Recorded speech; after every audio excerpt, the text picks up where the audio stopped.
Зөвлөлт улс гэж байхад бол тэгээд нөгөө коммунист ажилчны хөдөлгөөнгөө дэлхийд даяараа тэр хөдөлгөөн чинь гараа зөвлөлтөөс тусламж аваад бүгдээрээ сайхан одоо дэлхийн коммунист улс байгуулна гэж явж исэн үе бас бий. Биднээс тусламж авсан.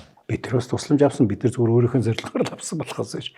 Тэгвэл тийм үе байсан шүү дээ. Чин сэтгэлээсээ одоо дэлхийн коммунист улс бий болно. Тэгээд тэрийг байгуулахын төлөө өдөргөө явж исэн асар олон сая хүн одоо энэ дэлхийн түүхэнд байгаа. Яг тэр нь буруу зүв байсныг одоо хоёлаа 21-р зуунд суугаад шүүгээд байгаа нь хаашаа. Тэгвэл энэний цадалд нь хоёлаа нөгөө Монголын эзэнт гүрнээс л холдчихлоо л да. Тэгэхээр Монголын эзэнт гүрэнд нэг философи байсан болоод ингээд эн чинь байгаад байна. Энэ уламжлалаа өчнөө 100 жил хадгалаад байна.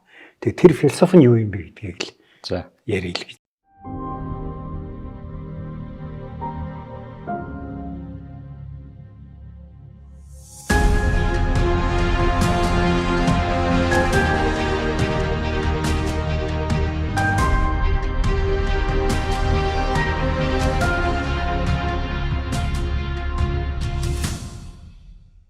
За бацхан үзэх сонсогчдоо Монголын гэгцэн түүх подкастын ээлж дугаар эхэлж байна. За нэвтрүүлэгтээ хамтран ажиллагч Denk Pharma. Германд үйлдвэрлэв. Эрүүл мэндэд чанарыг Denk Pharma. За өнөөдрийн нэвтрүүлэг подкастын үед яг түүхэн гэхээсээ илүү бас үйл санаа үйл суртлын шин чанартай шинжтэй тийм сэдвээр явна. За үйл суртлын гэж хэлмээ биш юм аа. Ер нь үзэл доктрин юу юм? Доктрин онлайн гэх юм уу? Тийм ээ. Хүмүүсийг жоохон хоёлаа онлоор завгая. Утга нь бол Монголын эзэнт гүрэн яаж байгуулагдсан? Тэгээд түүний үзэл санааны үндсэн суурь нь юу байваа гэдэг тал дээр өнөөдрийн подкаст явах юм. Тэгэхээр ер нь эзэнт гүрэн байгуулагдах үзэл суртал доктринууд нь улс орон эзэнт гүрэн болгонд өөр байдаг бах та энэ талаар яриагаа эхлүүл. Тий, яг нь ер нь эзэнт гүрэн гэдэг ойлголт ч өөр бас асуултын тэмдэг тий. Одоо empire гэж байна шүү дээ тий. Empire гэдэг үг ер нь анх үүссэн түүх нь бол Ром эзэнт гүрнээс үүсэлтэй. Яг тэгвэл Ром бол одоо Итали бол өөрөө бүгд найрамдах улс. Тэнд одоо сенат захирна. Италиас гадагшаага эзэлсэн нутгийг бол Emporio буюу хаан захирдаг. Тэнд бол сенатын янз бүрийн хууль дүрм үйлчлэхгүй зөвхөн хааны зарлиг үйлчилдэг. Тийм учраас тэндээс анх Empire гэдэг үг гарсан байна. Тэгвэл одоо жишээлбэл Ромын эзэнт гүрэн гэдээ аваад үзэх юм бол Ромын эзэнт гүрний бас их том философи бидэнд өвлөгдөж үлдсэн байна л да. Одоо Ромын хууль. Тийм үстэй тий. Одоо бидний хэрэгжилж байгаа өнөөдөр хэрэгжилж байгаа бүх хуулиуд чинь бүгд Ромын хуулийн дээр суурилж тэгж үлдсэн байна. Тийм учраас Ромын эзэнт гүрнийг ингээ хүмүүс их шүтэж те их гоёор дүрсэлдэг шүү дээ. Одоо Холливуудын кинонуудыг санаа л да те нэг гоё хувцастай зэргүүд яваал мундаг жанжид гараал. Ер нь бол эзэнт гүрний түүхийг аваад үзэх юм бол урсан цус одоо хүний зовлон гачлан бол их хөрөөсө бусд эзэнт гүрнээс дутах юм огт байхгүй. Гэтэл одоо жишээлхэд энтгэгт байсан Ашокийн эзэнт гүрэн гэж байна тий. Ашокийн эзэнт гүрэн гэдэг бол бурхны шашныг одоо суурай болгож авсан. Тийм учраас одоо тэр их хүрдэн хигээс хааны онол. Одоо Чакраварти Ража гэдэг одоо тэр онол бол энэ бол ингээд ертөнцийн 4 зүг 8 зохисыг захирсан их хаан гэж Чакраварти гэж их хүрдэн хигээс гэж бид нар нөгөө буддичнээс холдсон болохоор тэр болгон ойлгохгүй болчиход байна гэдэг ч юм уу. Хятад гэдээ аваад үзэх юм бол хятадын түүхэнд бол бас эзэнт гүрнүүд байсан шүү дээ. Хан улсаас эхлээл тэгэл тан улс ч гэдэг юм уу. Бүх хятадыг нэгтгэсэн эзэнт гүрнийг яриад үзэх юм бол тэгэхээр тэд нар бол яаж яах гэхээр энэ хятад гэдэг одоо энэ нутгийг эзэгнэх эрхийг Тэнгэрээс өгч байгаа. Тийм учраас хятадын эзэн хааны цолч нь Хуан Ди гэж байгаа шүү дээ. Хуан Ди гэдэг бол Тэнгэрийн хүүх гэсэн үг. Ер нь бол. Тэгээд Тэнгэр тэр одоо жишээлбэл мегмар сүрэн дэвэлээ өгөөд тэгээд мегмар сүрэн энэ нутгийг эзлэн захирч байгаа гэсэн юм юм даа. Тэгэхээр зэрэг альва эзэнт гүрэн өөрийн одоо тийм философитой байгаа хгүй. Тэгжээ тэр чинь эзэнт гүрэн маягаар оршин тогтнож штэ. байгуулагдаад философику тэгээд нураад унтсан эцэд хүрэн байна. Македоны Александрын улс байна. Тэ? Александр гэдэг мундаг залуу жанжин гарч ирээд амар нутаг дэвсгэрийг эзлээд тэгэл нас барангуут нь панк гэд улсын цадарчиж байгаа жишээ. Гэтэл одоо уул нь грекийн соёл, тэ? Грекийн гүн ухаан бүх юм байгаа шүү дээ. Александрын одоо багш нь Аристотель байлаа шүү дээ. Тэ? Тэгээд мань хүн бол эзэнт гүрний философиг үүсгэж бий болгож чадаагүй учраас тэр улсын нэгдмэл хэлбэрээр оршин тогтнож чадлагүй устж алгуулсан байх жишээ. Тэрнтэй адилхан одоо миний өнөөдөр гаргаж ярих гээд байгаа санаа хоёулаа нэг нэвтрүүлгээр дандаа нэг шин санаа гаргах гэдэг штеп. Монголын эзэнт гүрэн бас өөр ингэсэн философитой байсан юм байна. Хэрвээ тийм философи байгаагүй бол тэ зүгээр л одоо сэлэн барьсан морь унсан дээрэмчэд юм уу альсгүй л одоо нэг зэрлэг балмад этгээдүүд ертөнцийн талыг байлж эзлээ цус урсгаад ингэ яваад ирсэн бол ерөөсө Чингис хаан өгсний маргаашил тэг чинь задрах хэрэгтэй шүү дээ.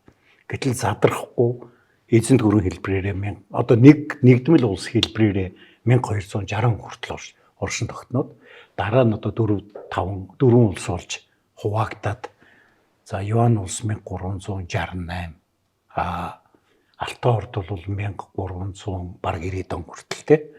Тэгээ Илхант улс бол бас 1370 80 он хүртэл ч гэдэг юм уу. Ингиж оршин тогтносон байна. 100 гаруй жил.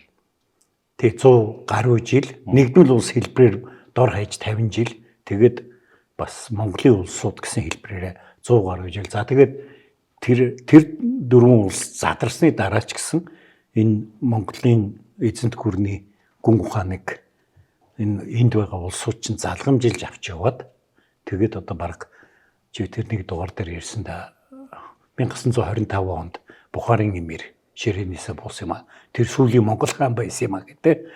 Тийм хэлбэр хүртэл ясан болохоор тэгэхээр энд нэг философи байгаад байгаа байхгүй. Тэгэхээр тэр философи нь юу юм гэдгийг бид нар гаргаж нэг өнөөдрийн дугаар дээр ярих гэж бодсон. Эзэнт гүрнүүдийн хувьд нийтлэг шин чанард бас байгаа бах. Нөгөө том газар нутаг, олон хүн ам, нийтлэг засаглал гээд. Өөр бас тодорхой шин чанард байгаа. Та сая тухайлбал Оросын эзэнт гүрэн ч гэдэг юм уу, эсвэл Испани эдрийг дурдахгүй нэ. Эзэнт гүрэн биш гэсэн үг юу? Колони эзэнт гүрнүүдийг би бол дурдсангүй л дээ. Британи, Франц, Испани, Португал гэдгийг дурдсан. Оросын эзэнт гүрэн ч гэсэн тодорхой хэмжээнд колони эзэнт гүрэн шүү дээ. Монгол бол колони эзэнт гүрэн биш. Эзэлж аваагүй гэсэн. Монгол эзэнт гүрэн колони гэж хэлэхэд хэцүүлээд бид нар ч тэр үед нэг колонсод байх юм байхгүй шүү дээ. Бүгдийг эзэгнээ явцсан. Ер нь бол эзэнт гүрнүүдэд ялангуяа олон зуун жил тогтносон эзэнт гүрнүүдэд байгаа нэг ерөнхий шин чанар байгаа. Бас юу гэвэл эзэнт гүрэн байхын тулд одоо интернационализм нэвтэрч эхэлж байгаа. Одоо шил Ромын эзэнт гүрэн гэж штэ. Тэдний одоо нэг мундаг алдартай хааны нэг Траян гэж хаан байсан. Тэр бол Испани хүн. Ромын эзэнт гүрний ширээн дээр бол жишээлбэл Африкт өссөн одоо хүн Ромын хаан болоод сууж болж байсан тий гэх мэтэр. Тэгэхээр зэрэг яг мэдээж элит давхаргын үндсэн хэсгийг бол Итали гаралтай хүмүүс бүрдүүлж байгаа ч гэсэн эзэнт гүрнийх нь өөрийнх нь үзэл санаа нь бол Ромын иргэн болчвол чи тэр хар байна уу, шар байна уу, одоо Европ байна уу, Африк байна уу хамаахгүй. Ямар шашинтай байх нь ч хамаагүй. Ямар шашинтай байх нь ч хамаахгүй чи Ромын иргэн л болох ёстой.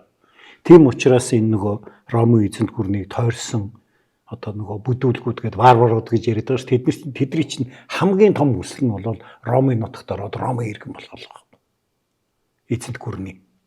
Одоо өнөөдөр бүгдээрээ Америкийн иргэн болох гал алцаад байгаа ш. Тэрнтэй яг адилхан байхгүй Америк чинь Америк гэж үндэстэн бол тэгэл газрын нүүж ирсэн хүмүүсээс л бүрдсэн ш. Яг нэг нь одоо индианууд магадгүй 10,000 жилийн өмнө нүүж ирсэн байна. Дараа нь цагаан арьснууд бол нэг 500 жилийн өмнө, 300 жилийн өмнө ч юм уу нүүж ирсэн байж гэдэг юм уу. Ингээд тэгээ бүгд нийлээд Америк үндэстэн болчиход яваад байна шүү дээ, тий. Тэгэхээр тэнд нэг интернационализм байгаад байгаа үстэй, тий. Монголын эзэнт гүрэн дээр хоёулаа бас энэ тухай ярьж ирсэн шүү дээ. Монголчууд бол интернационализмын зарчмыг бол аягүй сайн барьж ирсэн.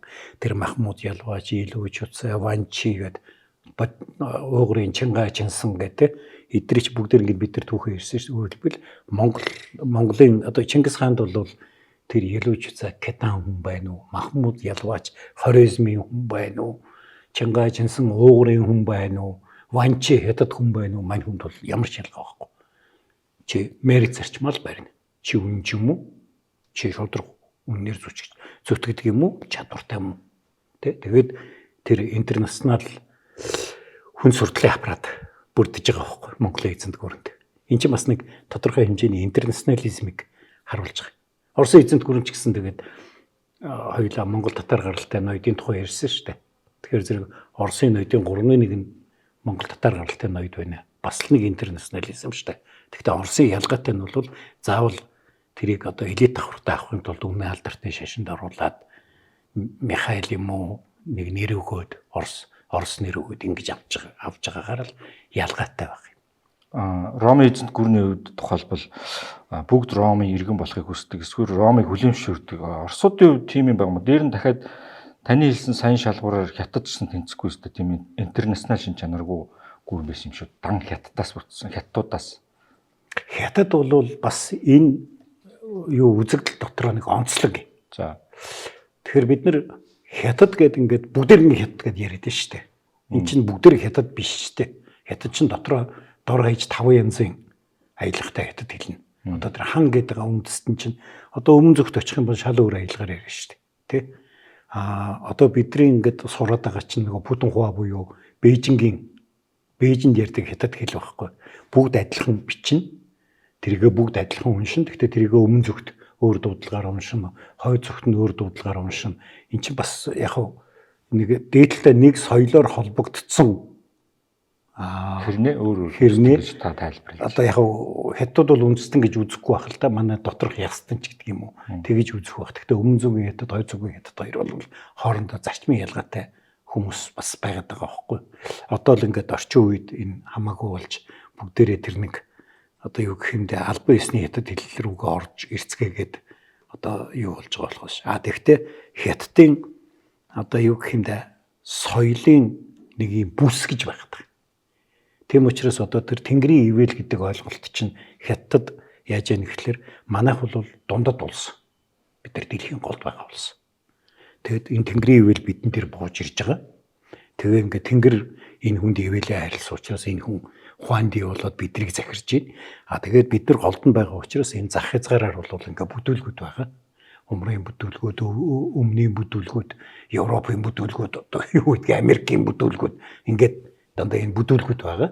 Тэгээд тэд нар яах вэ гэхээр манай эзэнт гүрний соёлд орж манай empire энэний соёлд ороод тэгээд ингээд гэгэрээд ирэхээр одоо ингээд сайхан болно гэдэг юм уу.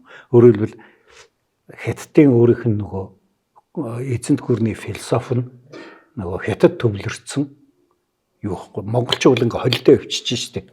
Тэгээд тэр нь сүүлдээ хэтрээ тэгээд тэр дундад Азад байснууд нь бүгдээрээ түрк хэлэнд ороод ингээд уусаад алга болчихж штеп. Хятад бол тийм байхгүй штеп. Чи энэ нийгмийн нэг хэсэг болохын тулд чи хятадын соёлыг хүлээж авах хэрэгтэй, хятадлыг сурах хэрэгтэй ч гэдэг юм уу. Ингэж өөртөө уусгаж явдаг. Бид нар ингэж уусч явдаг. Энэ бас нэг тийм арай жоохон өөр үндэслэг байхгүй. Америк бол тэгээд ер нь бол жишээл Америк хэл гэж байхгүй үстэй тий. Англи хэлээр л яриад байгаа үстэй. Тэгэхдээ Америк гэдэг үндэстэн бий болоод Америк гэдэг тэрүүгээр үндэстнэрээ бахархаад тэгээ эн чинь бас эзэнт одоо бас дэлхийн нэг том одоо супер гүрэн болоод яваад штэ тий. Бүгдээ Америк руу явах гал. Бүгдээ Европ руу орох очих гал. Эн чинь яаж юм ихлээр энэ эзэнт гүрэн чинь тэр нөгөө интернационал үзэлтэй угаасаа тий чи эзэнт гүрэн байхын тулд том нутаг эзэмх хэрэгтэй. Том нутаг эзэмхийн тулд тэр нутаг чинь бүгдээ Италиуд биш байхгүй шүү дээ. Тий альсгүй тэр нутаг бүгдээ юу гэдэг англичууд байхгүй. Ийм л юу байхгүй. Мэргэн сайд Агдам буугийн амар сангийн тэргүүн түүхийн ухааны доктор Отгон Баярыг Монголын гээгцэн түүх цовруулын шин дэвтэр болох Монголын гээгцэн түүх 3 ном хэвлэгдэн гарч уншигч таны гар дээр хүрч байна. Их түүхээ судалж эрдэм мэдлэгээ зузаалцгаая. Яг дахиад та энэ Оросыг ч бултаад байна тий. Оросын эзэнт гүрний иргэн байхыг хүсдэг. Эсвэл тийшээ Москваараа бүгд тэмүүлдэг. Москва бол одоо юу гэдэг дундад улсын төв өнтер гэж боддог тийм ард түмэн ер нь байсан юм үндэстэй угсаат нь. Үгүй чи өнөөдрөөр энийг төсөөлөд гэж болохгүй л дээ. Чи хэрвээ түүхийг аваад үзэх юм бол эн чин Оросуудын нэг том онолго шүү дээ. Москва бол 3 дахь Ром гэж. 2 орон байсан, хоёулаа унсан, 3 дахь Ром нь Москва, 4 дахь нь байхгүй гэж Оросууд ярьдаг байхгүй. Тэр чинь яг ихний Ром бол ойлгомжтой. Одоо Ром эзэнт гүрэн тий. 2 дахь Ром нь Константинополоор төвлөрсөн дорнод Ром эзэнт гүрэн. Энэ чинь үнэ алдартны шашны төв биш үү? Константинопол чинь. Тэгээ Константинополыг туркууд эзлээд Константинопол нуурлаа. Тэгэнгүүт Оросууд Москва үнэ алдартны шашны төв болж. Тийм учраас 3 дахь Ром нь Москва гэж. Тэр үзэл суртал бол жишээлхэд 16 7 дугаар зууны үед хүчтэй байсан. Тэр үзэл сурталд энэ Балканы орнууд, Славянууд бол бүгд татагдчихсэн шүү дээ. Адилхан үнэ алдартны шашинтай. Тэгээ биднийг өмөрч хамаарах нь бол Оросын хаан байна гэд тэгээд татагдчихсэн түүхүүд биш шүү дээ. Туркуудаас Болгаруудыг чөлөөлөхөд Оросын цэрэг очиж байсан тий. Тэгэхэд бол тэр чинь эзэлж байгаа цэрэг гэж Болгарууд нь харахгүй шүү дээ. Туркийн дардлаас биднийг чөлөөлж байгаа цэрэг гэж харж байгаа байхгүй. Бас тийм үе байсан. Тэ? Тэр чинь тэгээд тэр эзэнт гүрний хөгжлийн үе шатнаас хамаарж байгаа шүү дээ. Социализмын үед одоо Зүлбот улс гэж байлаа шүү дээ. Зүлбот улс гэж байхад бол тэгээд нөгөө коммунист ажилчны хөдөлгөөнгөө дэлхийд даяараа тэр хөдөлгөөн чинь гараа зөвлөлтөөс тусламж аваад бүгдээрээ сайхан одоо дэлхийн коммунист улс байгуулна гэж явж исэн үе бас бий. Биднээс тусламж авсан. Биднээс тусламж авсан. Бид нар зүгээр өөрийнхөө зорилгоор л авсан болохоос биш. Тэгвэл тийм үе байсан шүү дээ. Чин сэтгэлээсээ одоо дэлхийн коммунист улс бий болно. Тэгээд тэрийг байгуулахын төлөө өдөргөө явж исэн асар олон сая хүн одоо энэ дэлхийн түүхэнд байгаа. Яг тэр нь буруу зүв байсныг одоо хоёлаа 21-р зуунд суугаад шүүгээд байгаа нь хайш. Тэгвэл энэний цадалд нь хоёлаа нөгөө Монголын эзэнт гүрнээс л холдчихлоо л да. Тэгэхээр Монголын эзэнт гүрэнд нэг философи байжээ. Байсан болоод ингээд эн чинь байгаад байна. Энэ уламжлалаа өчнөө 100 жил хадгалаад байна. Тэгээ тэр философи нь юу юм бэ гэдгийг л за ярил гэж. Чи юу намайг нөгөө чи хадуураад Орос морс хаалгачих. YouTube-ийн коммент дээр НАТО-сыг асуулт асуудаг юм тэр. Нөгөө хүмүүс намайг Оросыг үзий яддаг гэж боддог юм шиг байна. Яг хэрэг дээр би ч бас Москвад 2 жил сурсан. Бас ер нь жоохон их монголчуудыг ч юм уу эсвэл нөгөө бага үндэстэй угсаатнуудыг дээрлэх хандлагыг Оросууд сүүлийн 30 жил ер нь би буурсан гэж бодохгүй байна. Одоо улам бүрч ахаад байна уу да гэдэг. Тэр үнцгээр тухайлбал тэд нар биднийг шүүмжилдэг, дорд үздэг, доромжилдогтой адилхан биднэрс бас байр суурь илэрхийлэх ийм ихтэй үндэстэй угсаатан гэж бодож байгаа. Юу таны устрын мэдгэл хийж байгаа юм бэ? Устрын мэдгэлээс амжуулъя тий. НАТО-сыг биш шүү гэдэг. Таны асуулт таны хэлэх гэж байгаа зүйлтэй холбоотой энэ Монголын эзэнт гүрний үзэл суртал номлол нь яг ямар товчхоноор илэрхийлвэл юу ямар томьёоллоор илэрхийлээ тэгээд тэрийг ер нь үзэл суртал номлол одоо доктрин гэдэг бол хоёр янз. за нэг нь бол одоо ингээ эрдэмтэн мэрэгж сууж байгаа баахан үндэслэл бичээд ном гаргаад тэгээд одоо энэ доктрин нь байна гэд гаргаж ирж байгаа үзэл суртал байна. Монголчууд бол нүүдэлчин нүүдэлчин үндэстэн учраас бидэнд одоо тийм судлаад ингээд юу яагаад байх одоо тэрэг эмхтгээд байх тийм болцоо бидэнд нэг байсангүй. Гэхдээ үзэл суртал байсан юм байна. Онол байсан юм байна гэдгийг бас эрдэмтэн судалж гаргаад байна л да. Жишээл одоо манай монголч эрдэмтэн Томас Олсон гоо нэг судалгааг би уншиж илээ. Тэгсэн мань хүн энэ юун дээр бичсэн одоо энэ гэргэн дээр бичсэн Монголын гэргэн дээр бичсэн мөнх тэнгэрийн хүчин доор далайн хааны суув залдор гэдэг үгийг энэ бол ерөөсөн Монголын эзэнт гүрний философи байна гэж гаргаж ирсэн баг. Тэгээ энийг зөвхөн бас задлаад ингээд үзэх юм бол бас мөнх тэнгэрийн хүчин доор гэхлээр одоо ингээд мөнх тэнгэр чамд ивэлээ өгөөд мөнх тэнгэрийн зарилгаар Чин хорвоо дэлхийг захирах эрхтэй болжээ гэж. Тэгэхээр энэ эзэн хаан чинь өөрийнхөө легитим чанарыг одоо баталгаажуулж штэ. Тэрийг дээрээс мөнх тэнгэр надад өгсөн юм а гэж. Хоёр дахь нэг сонин зүйл нь далайн хааны суу залдор гэж байгаа. Яг бид нар одоогийн монгол хэлний зал гэдэг үгээр нөгөө залдах энэ гэсэн утгаар ойлгоод сөрөг утгаар ойлгоод байгаа юм. Тэр олсонгой нэг тайлбарлахдаа энэ бол түрэг хэлний яли, монгол хэлний зали хоёр бол нэг үг байна. Тэгээ энэний утга бол одоо юу гэж аура гэж байгаа шүү дээ. аура юм байна гэж. Байгаа шүү дээ. Би тэрийг ч бас мэдэхгүй л байна л да. Таал мэддэг.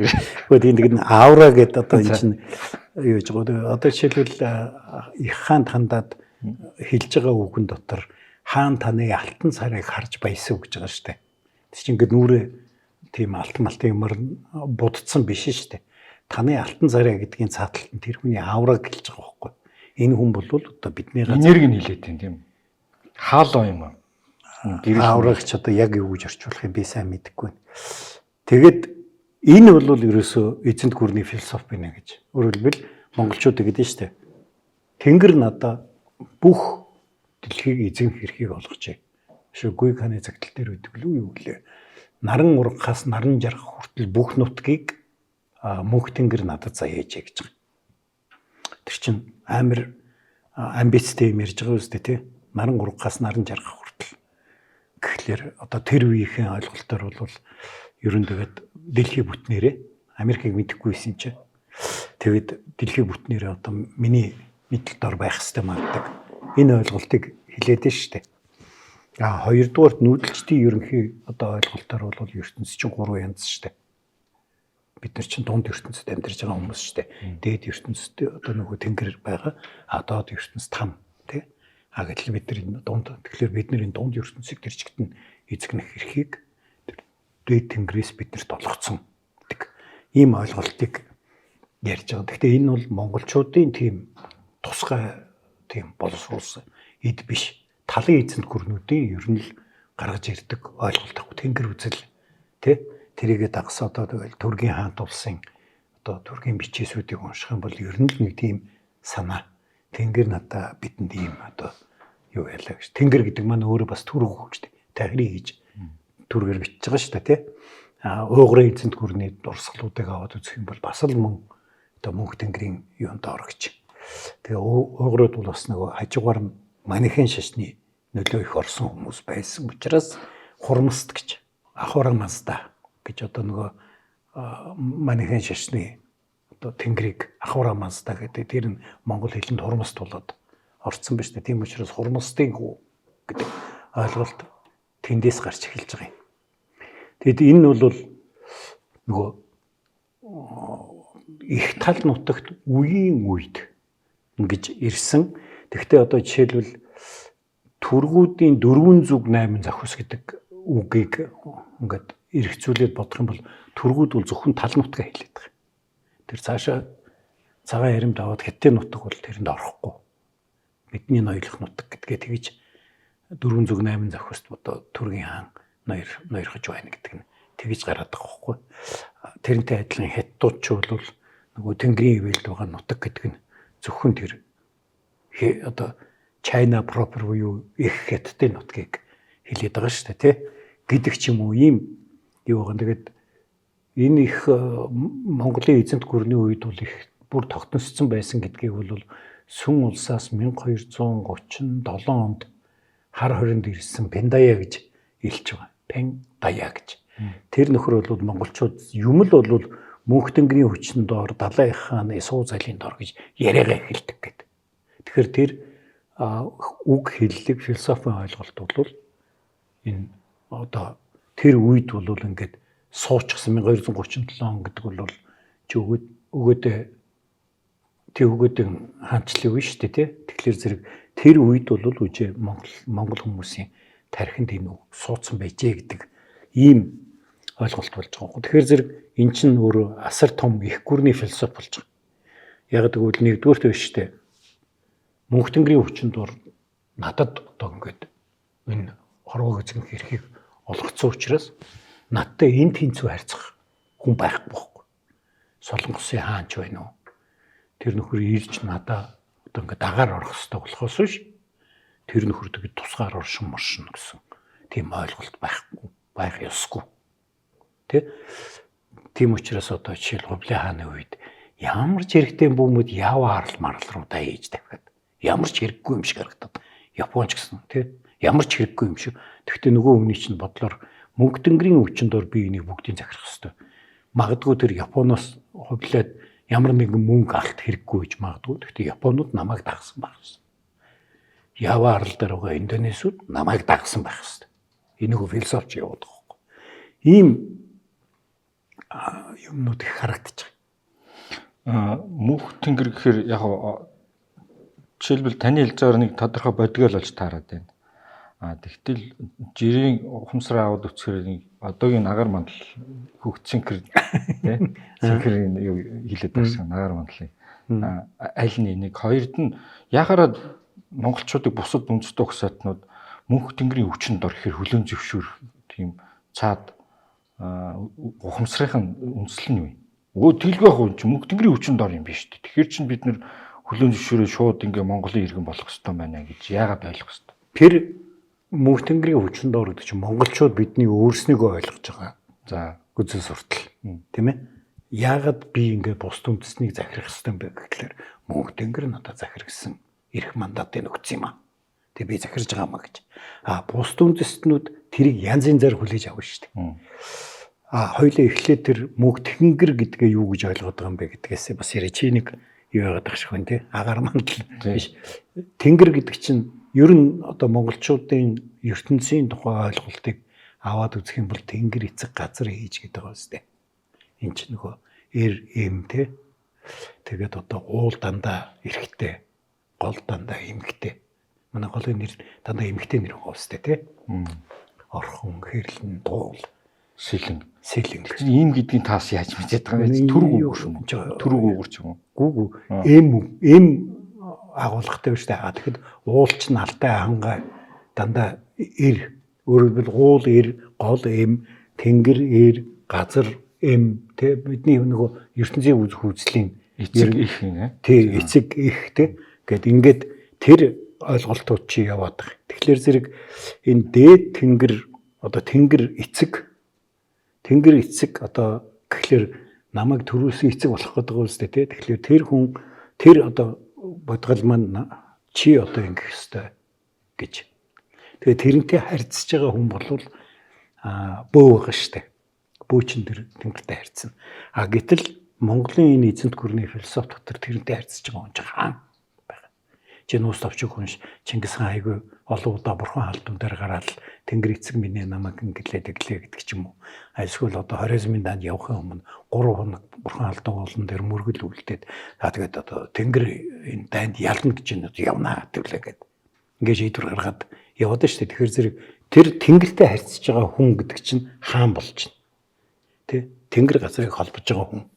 Тэгэхээр тэр хаан гэдгийг тойроод одоо энэ хүний чинь тойроод энэ төрийн онол чинь тогтношиж бүрдэж байгаа ийм юм үзэгдэл харагдаж байгаа байхгүй. Бөө бол одоо тэнгэртэй харьцаж байгаа мөн. Тэгэхдээ тэр чинь одоо ямар тэнгэртэй харьцах уу? Яг тухайн газар орны лус авдагтай харьцаж байгаа л хүн шүү дээ бөө чинь. Одоо бүдүүлгээр хэлбэл сумын дарга байхгүй.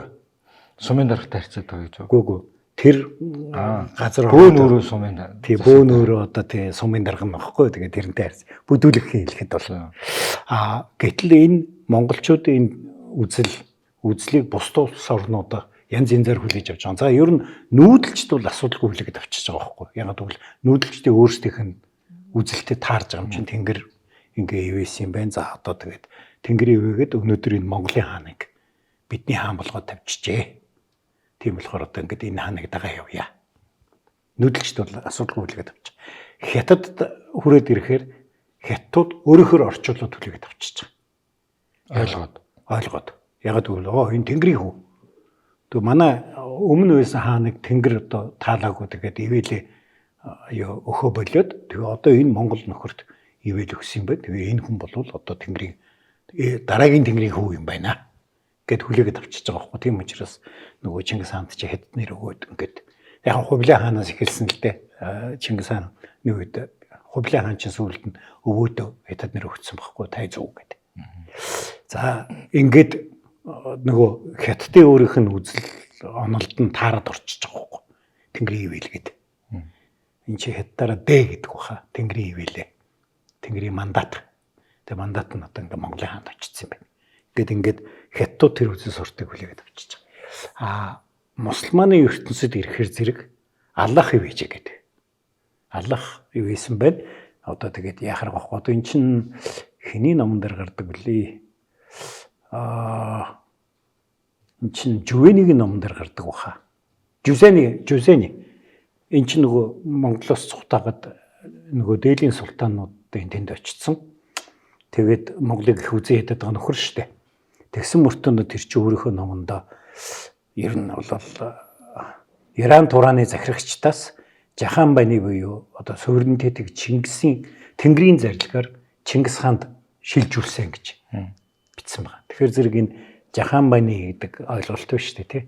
Энэ одоо эрхийг Тэнгэрийн зарилгаар Чингис хаан шилжүүлсэн учраас энэ нөхөр чи одоо ингээд энэ олон хаан падишах шахуудыг бүгдийг ялаад ингээд яваад байна. Дургуун нүрээд байгаа шүү дээ тэр хүн бичгтээ. Монголчууд үлстэ мохоо хүмүүс гэдэг. Тэгсэн мөртөө нөө мань хүлээн зөвшөөрж байгаа. Энэ Аллах Тэнгэрийн өнөөдөртөө энэ хүнд юу байсан бэ? Эрхийг өгсөн юм. Тийм учраас энэ хүн чинь бүгдийг ялаад яваад байна гэж. Ингэж тэр ойлголтондоо тэгээд дэрийн нөгөө нэг тийшээ очисон монголчууд нь айжимдаа өөртөө ашиглаад жишээлбэл одоо Усайд Баатар хаан Илхан Усайд Баатар хаан 1320 онд бичсэн захидлаа эхлэхдээ Мөнх Тэнгэрийн хүчин дор Мухаммед Байгамбарын эмаар дор гэж. Их суу залын ивэл дор гэж. Ингэж хэлж байгаа. Тэгэхээр зэрэг нөгөө Мөнх Тэнгэрийн хүчин дор Далай хааны суу зал гэдэг дээрээс нь Мухаммедийн ивэл дор гэдэг үг бас нэмэгдээд орчиж байгаа байхгүй. Тэр нь бас ингэдэг нөгөө тэр эргэн тойронд байгаа мусульман шашинтай хүмүүстэй ойлгуулж штэ. Тийм байна. Ийм ойлголт байгаа. Христийн Несторууд шинэ монголчууд доторсон Несторууд байгаа ш. Тэдний хувьд бас ойлгохтно гэсэн үг. Тэгээ Несторын шашин чинь өөрөө манай тал нутагт орж ирэхдээ хоёулаа энэ нөгөө шашны тухай дугаар дээр их тодорхой ярьсандаа манихын шашны суурин дээр одоо Несторын шашин орж ирсэн юм а гэд. Тэгэхээр нөгөө манихын шашны суур байсан учраас хурмас гэдэг ойлголт байгаа байхгүй. Тийм учраас Чингис хаан бол хурмастын хүү юм а. Тэ? Ингээд. Тэгээ энэ бол одоо юу гэх юм бэ? Эзэнт гүрний философийн нэг л хэсэг шүү дээ. Яагаад би энэ хүн энэ их нутгийг эзэгнэх ёстой юм бэ гэдэг дээр л энэ ойлголт байгаад байгаа байхгүй. Өөрөөр хэлбэл одоо легитим чанараа бүрдүүлж штэ. Нөгөө талаас бас нөгөө энэ 13 4-р зууны үеийн одоо дэлхийнхээ ерөнхий нөхцөлөдлийг харахаар бол дэлхийд эзэнт гүрэн гэдэг ойлголт л ноёрхоод байгаа байхгүй. Ромын эзэнт гүрэн нураад унчлаа. Дорнод Ромын эзэнт гүрэн монголчуудыг ирэхэд бас харьцангуй нэг үлгэн салгын юм байс тий. Тэгэхдээ Европт бол ер нь л одоо хүчтэй гүрэн байвал Ромын эзэнт гүрэн байх хэрэгтэй гэдэг. Тийм учраас германууд өөрийнхөө улсыг байгуулсан ариун Ромын эзэнт гүрэн гэдэг. Их Карл ван ч бас Ромын эзэн хаан гэдэг өөрийгөө өргөмжлөд байгаа шүү дээ. Тэгэхээр нөгөө Европт тэр нэг том эзэнт гүрний тухай ойлголтод тэгж байсан. Тэр үед бол нөгөө дэлхийд дээр 4 эзэнт гүрэн байна гэж үзээдсэн байхгүй. Европт ариун Ромын эзэнт гүрэн байна. Энэ Хятад нэг Хятадын эзэнт гүрэн за тэр нь бол Монгол хаантай нэг Хятадын эзэнт гүрэн байна. Тэгээ мусульманы эзэнт гүрэн байна. Тэрийг монголчууд эзлээд Илхаант улс байгуулчихсан. За тэнд нэг мамлюкуудтай үзэлцээд байгаа юм байгаа. Тэгээ энтхийг сүүлд нь их Монголын эзэнт улс гэдээ бас байгуулсан шүү дээ. Тэгэхээр энэ 4 эзэнт гүрэн чинь 3 монголчууд эзэмшиж байгаа байхгүй. Тийм ээ? Ганцхан Европыг л эзэгнээгөө. Тэгэхээр тэр одоо ойлголт нь бас аюун дээр одоо байгаад байгаа. Христийн шин буддын шинээр бас үлэмшөрөгдөх утга авна гэсэн үг. Тэгээ буддын шашинд болохоор зэрэг биш үү? Энэ нэг Далай хааны суу зал гэдэг ойлголт биш үү? Аур ач гэх юм уу? Тэрийг бол нөгөө буддын шашны буян гэдэг ойлголтоор ингээд хүлээж авч байгаа байхгүй. Энэ хүн их буян хураасан учраас хаан болж байна гэдэг. Тийм учраас Чингис хааны чинь сүүлдээ одоо Ашок хааны цолоор Чакравартийн Ража гэж одоо нөгөө их хүрдэн гэгэст хаан гэж. Ингээд нөгөө одоо буддын шашинтай хүн сонсох юм бол чи ингээд бүр удам судар нь хаа байсан тэр одоо Ашок хааны үеэс уламжилсан. Одоо манай түүхэн судрууд дээр ялангуяа Алтан давч энэ төр дээр бол эхлэхдээ яг энэ буддын философор эхлээд байгаа шүү дээ. Тэгээд хэрвээ одоо нөгөө нэг нуус товчон дээр бүртчин гоомарл хоёр далайн их тэнгисийг гатлаад ирээд ингээд эхэлдэг бол бүр ингээд сүүлд нь буддын шишин төгсөн үед бичигдэж байгаа алтан давчин төр дээр бол одоо бараг тийм Чакравартийн хааны удам ирээд гэдэг ч юм уу. Ингэж өөрчлөгдөд явчихж байгаа шүү дээ. Очроо бурхны хуйлгаан гэдэг. Яа тий. Тэгээд тийм тэр бол ингээд явчихгүй. Ер нь тэр үед нөгөө дэлхийн өөрөө тийм ойлголттой. Одоо жишээлбэл Ираны Сасаниды эзэнт гүрэн гэж байсан. Энэ 12 дугаар зууны монголчууд ирэхээс өмнө байсан гүрэн. Тэгэхэд тэр Сасанидын эзэнт гүрний хаан Ануширван гэж тэр одоо хамгийн хүчтэй хаан нь байлаа л да. Энэ эзэнт гүрний байгаль. Тэр 4 алтан титэмтэй байсан гэж байгаа. Тэгээ нэгийг л зүйдэг, 3-ыг зүйдэггүй. Тэгээ яах вэ гэхээр энэ 3 нь бол Хятад, Визант, Хазарын хааны титэм. Тэгээ нөгөөдөлгийн эзлээд тэгээд тэр 4 титмээ зүүх ёстой ч гэдэг юм уу. Ийм ойлголттой. Тэгэхээр зэрэг дэлхийн ер нь тэр үе тийм л ойлголт байсан байхгүй. Хоёлаа нэг Оросын тухай дугаар дээр ярьж исэн да. 13 дугаар зууны Орос хүнийг дуудаж авчираа за чи хэлээд ихтэй дэлхийд хэдэн хаан байна гэхлээр дэлхийд 3 хаан байгаа гэж хэлнэ. Нэгдүгürt нь Ромын эзэн хаан байгаа. Нөгөөх нь одоо Монголын эзэн хаан байгаа. Тэ? 3 дахь нь бол Константинополд суугаа. Одоо үнэ алдартны хаан байгаа. Ерөөс дэлхийн 3 хаантай гэдэг. Ерөөс хүмүүсийн тэр нөгөө сэтгэхүйн тэр үед юм байсан. Тэгэхээр тэр сэтгэхүйнд бол энэ хүн мөнх тэнгэрийн зарилгаар юу болчихжээ гэж. Одоо хаан болчихжээ гэж. Монголын хаадуудад ямар боломж олгож байна гэхэлэр чи нэгэнд мөнх тэнгэрийн зарилгаар хаан болчихж байгаа бол чи юу явах боломжтой болчихж байгаа байхгүй. Шашны дээр байх боломжтой болчихж байгаа. Тийм учраас одоо 1251 онд л нөгөө мөнх хааны хаан ширийн цогод энэ хар хооронд ирсэн рубрук бичээд байгаа шүү дээ. Бүх шашны лам нар нийлээд мөргөл үлдлээ гэдэг. Тэнд одоо ислам нь ч байна уу, Христос нь ч байна уу, одоо нөгөө дао нь ч байна уу, бомбын шашин ч байна уу, бурхны шашин ч байна уу. Бүгдээр нийлж байгаад мөргөл үлдээд тэгээ хааны одоо алдар, суу алдрыг одоо магтаж мөргөл үлдээд байгаа. Тэгэхээр зэрэг тэр их хаан чинь тэрний дээр байгаа юм гэсэн үг байхгүй. Тэгээд нөгөө мөнх хаан чинь нөгөө шашныхны хооронд ном хаилцуулж исэн, тэрэнд нөгөө рубрук оролцож исэн энэ нөгөө маньху аялалтын тэмдэглэл дээр бичсэн байгаа шүү дээ. Тэгээ ингээд одоо юу гэдгийг 3-4 шашин нөтүүд хоорондоо ном аялцаад их хаан дээрээ суучаад одоо ерөнхий шүүгч болчиход байна шүү дээ тэр хүн чинь тий. Яг гэвэл их хааны ардталт мөнх хөх тэнгэр байгаа байхгүй. Тэгээ мөнх хөх тэнгэр байгаа учраас тэр нөтүүд хоорондоо ингээд маргалдаад өнөөдөр энэ Мегмусүр нэлээд үнэ хэллээ. Мегмусүр өнөөдөр одоо мундаг байна. Мегмусүрэнд аяг хул ариг өг гэд ингээд шашны дээдлэлт нь гараад байгаа. Энэ бас нэг тийм сонин юу хул айр гэж бас юу тий. Хултай айрыг өгнө шүү дээ. Чам шаазан ганц аяг шаазан өгөхгүй байлгүй тий. Яг монгол сэтгэлгээр хэлээ. Булганы хүн. Тэр чинь рубрик өөрөө бичсэн байгаа. Ингээд нөгөө ном хаилцж байгаа зөв үсэнд нь айрыг өгдөг гэдэг. Тийм тэрийг би зохиог өгш. Тэр сүүлдээ тэр хул нь яг хөө би хуланд хийж өгсөн байлгүй л гэж бодсон болохоос. Эхлээд тэр юу гавьяа байгуулсанд эсвэл тэргүүлсэнд нүгдээ сүүлдээ баг шийтгэл болсон юм шиг айр өгдөг. Дандаа яхаад байвал булгыных ингээ бодлуулсан шиг шүү дээ.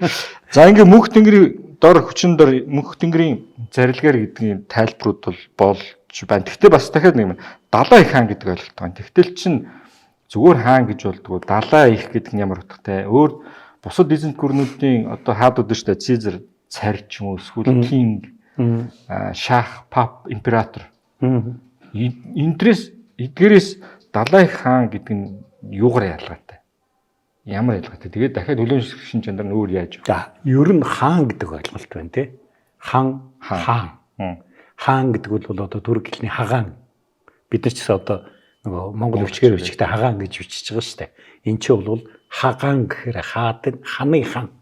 Хаадын хаан гэсэн үг байхгүй. Дээдлийн хүн болж байгаа шүү дээ. Чингис хааны үед бол тэгж далай их мэх энэ төр гэж цол хэрэгэлдэггүй их хаан л гэдэг. Чингис хаан бол их хаан. Өөр хаан байхгүй юм чи. Тэгээд явж байгаа тэгээд нөгөө дараагийн үеэс нь эхлээд бас нөгөө цол хэрэгэмд дуртай улсууд чинь гүн юм их чи бол далай их хаан энэ төр гэдэг өөртөө тийм цол өргөмжлөд хаан ширэнд суугаад байгаа шүү дээ.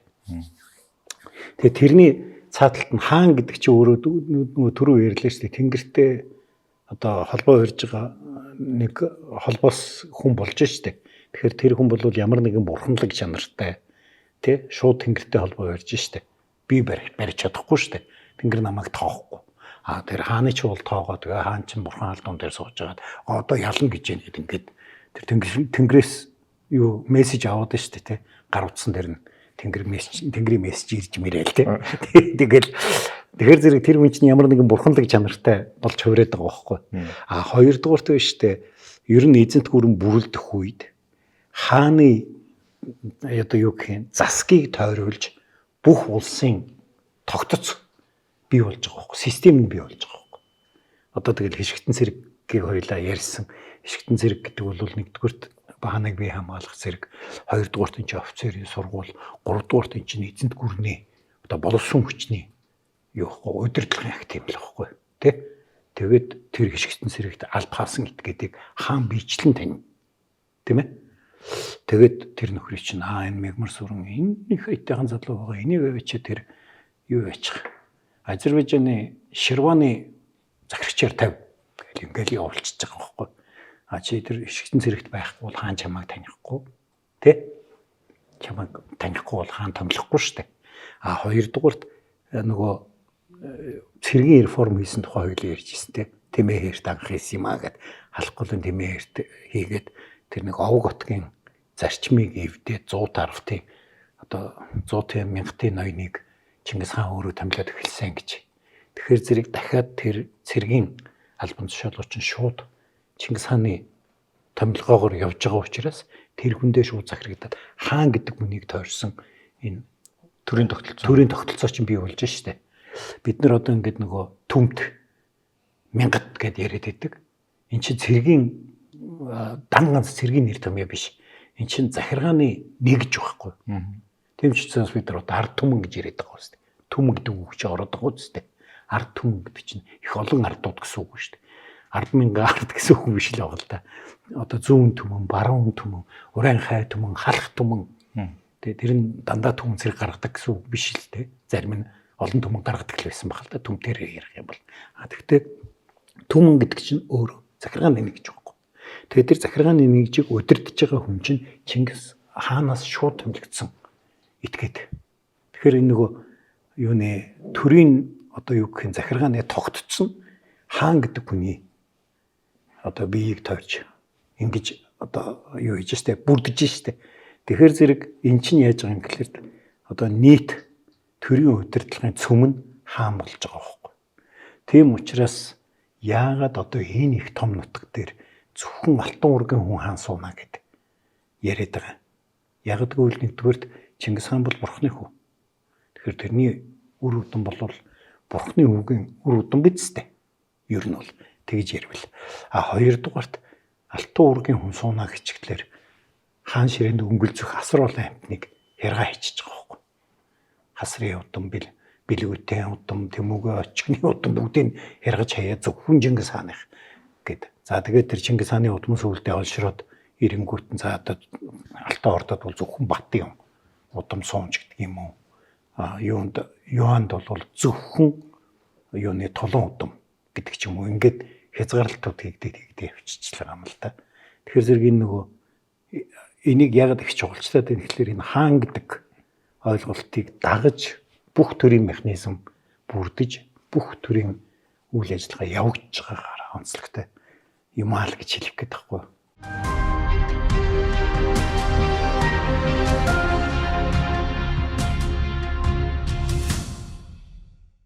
Одоо шашинд их тийм мундаг чөлөөтэй хандж байгаагийн цаад утга агуулга нь бас энэ байхгүй. Энэ эзэн хаан гэдэг хүнийг бол тэр хүний легитим чанарыг тэр сүм хийдүүд чинь нотолж өгч штеп.